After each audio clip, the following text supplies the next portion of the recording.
Welcome to Kavitha recipe Tamil.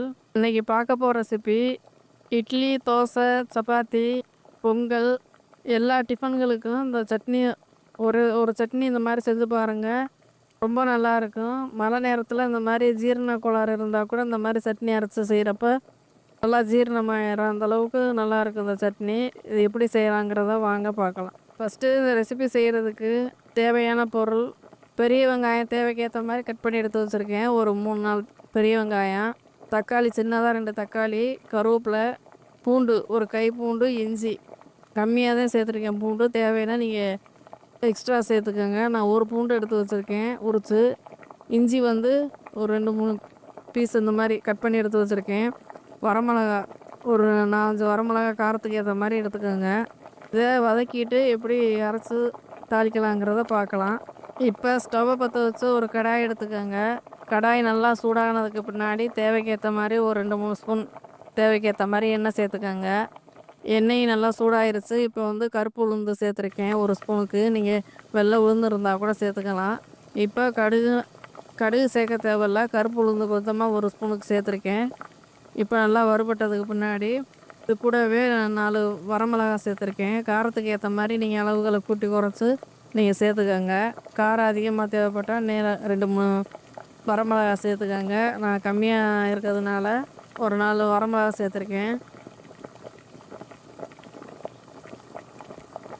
இப்போ இது கூடவே பூண்டு ஒரு 4-5 பூண்டு, இது கூட இஞ்சி, இதையும் நல்லா எண்ணெயிலே அந்த மாதிரி வதக்கி விட்டுட்டு வெங்காயத்தை இது கூட சேர்த்து நல்லா அந்த மாதிரி வதக்கிக்கோங்க. வெங்காயம் வதங்குறதுக்கு கொஞ்சமாக உப்பு சேர்த்துருக்கேன். கண்ணாடி பக்குவத்துக்கு நல்லா வதங்கணும். ஒரு 2-3 நிமிஷம் நல்லா ஆகும் வதங்குறதுக்கு. இப்போ இந்த மாதிரி நல்லா வதக்கி விட்டுக்கிட்டே இருங்க வெங்காயத்தை. வெங்காயம் நல்லா வதங்கட்டும். நல்லா வதங்கினதுக்கு முன்னாடி பெருங்காயத்தூள் சேர்த்துக்கோங்க. பெருங்காயத்தூள் வந்து நல்லா ஒரு 1/2 ஸ்பூன் பெருங்காயத்தூள் சேர்த்துட்டு நல்லா இந்த மாதிரி வதக்கி விட்ருக்கேன். வெங்காயம் வந்து நல்லா வதங்கினாதான் கெட்டு போகாமல் இருக்கும் சட்னி சீக்கிரம். அதனால் இந்த மாதிரி நல்லா வதக்கி விட்டுட்டு 2-3 கொத்து கருவேப்பிலை இது கூட சேர்த்து நல்லா இந்த மாதிரி வதக்கி விட்டுட்டு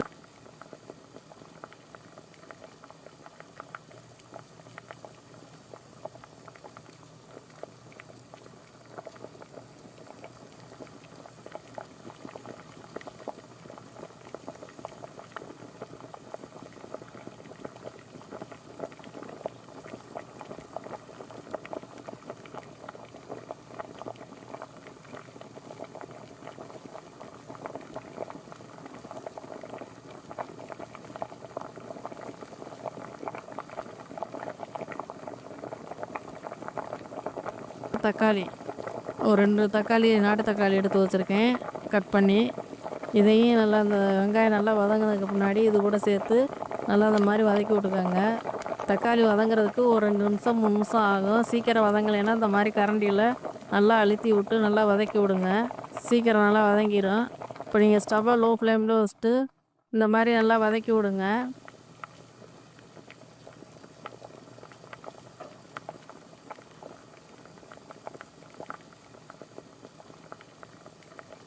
இப்போ இது கூட கொஞ்சமாக காஷ்மீர் சில்லி சேர்த்துருக்கேன் ஒரு ஸ்பூனுக்கு.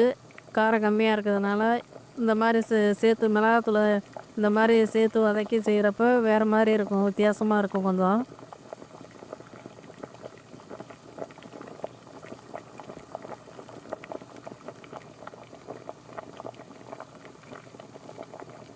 கொஞ்சமாக மிளகாத்தூள் வந்து சேர்த்து நல்லா இந்த மாதிரி வதக்கியாச்சு. உங்கள் விருப்பம் தான். மிளகாத்தூளுக்கு பதிலாக நீங்கள் வரமிளகா கூட நீங்கள் சேர்த்து அரைச்சிக்கலாம். இப்போ ஆற வச்சுட்டு இதை மிக்ஸி ஜாரில் ரொம்பவும் நைஸாகவும் இல்லாமல் குறவரப்பாகவும் இல்லாமல் இந்த மாதிரி அரைச்சி எடுத்துக்கோங்க.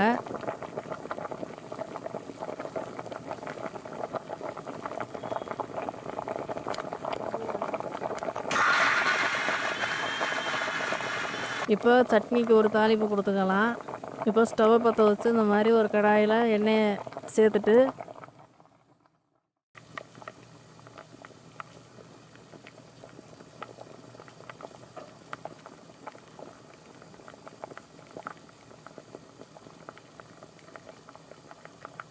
கடுகு உளுந்தம் பருப்பு சேர்த்துக்கோங்க.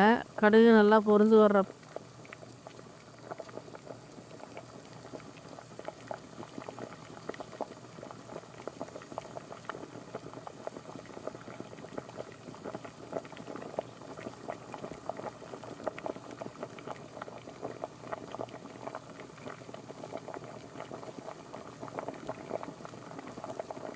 இப்போ கருவேப்பிலையும் நல்லா பொரிச்சதுக்கு பின்னாடி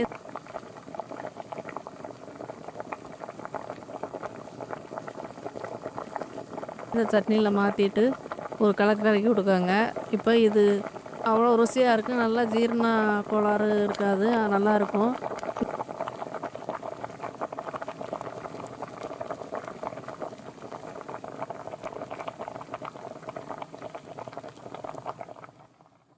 இந்த சட்னி வந்து இட்லி, தோசை, சப்பாத்தி, பொங்கல் எல்லாத்துக்குமே நல்லாயிருக்கும். நான் இப்போ ஒரு தோசை சுட்டு இந்த சட்னியை சாப்பிட்றப்போ ரொம்ப நல்லாயிருக்கும்.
இந்த தோசைக்கு ரொம்ப நல்லாயிருக்கு. நீங்க இந்த மாரி ஒரு முறை செஞ்சு பாருங்க. ரொம்ப நல்லாயிருக்கும். இந்த வீடியோ பிடிச்சிருந்தா லைக் பண்ணி, ஷேர் பண்ணுங்க.